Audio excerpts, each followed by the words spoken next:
Welcome back to another technical video. Today, we'll go through your question, go through the answers for it, and hopefully that brings you to your solution. Guys, remember to stay just a little bit crazy to get to that solution just like me. And let's get started.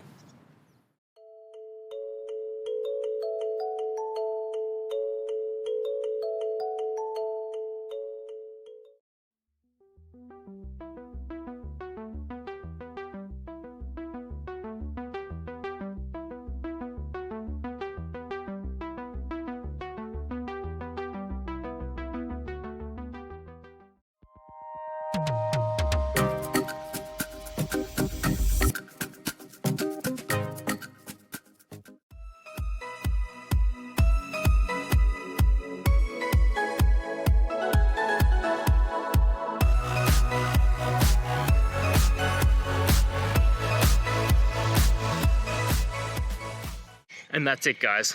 I hope that video helped find the resolution you're looking for. If it did, please, I'd appreciate it if you could hit subscribe. Until the next time you need more technical help, I hope you have a good one. Cheers.